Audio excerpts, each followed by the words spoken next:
So let's talk about the consumer, the aspirational, the young, the whether they're in college, maybe they're just starting out, but they don't have the luxury to be designing their own meetings yet. But they're saying, I want to be like Brad Jacobs.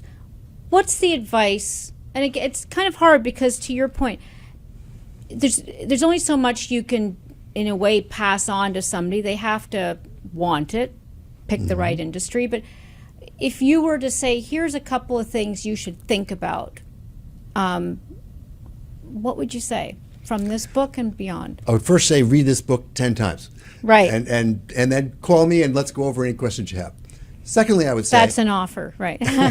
Secondly, I would say, because I really have put in that book. Yeah, it's like, you can't underestimate. Then you've got a lot of different advice and you intertwine it with your own experience. So it's a very reflective book. I poured out the most important things I could tell someone of how to create a few $1 billion. What are the secrets that I've learned and are still learning and developing? And I put that in the book. And this is teaser content. So in the book, you'll see the first chapter is how to rearrange your brain.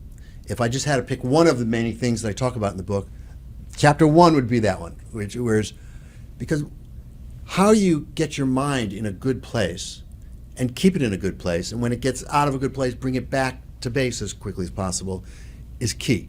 You're not going to be very successful in business if your mind is all over the place, and if your emotions are all over the place. You need to find out how to get in the zone, whatever that is for you. You need to figure out how do you get into that calm place that's your center. Yeah. And you need to be aware of yourself when you're getting out of that center, and then how to bring it back into the center. For me, that's the single most important secret I can share with somebody of how do you become real successful in businesses. First, get in touch with your mind, get in touch with your heart, get in touch with your spirit.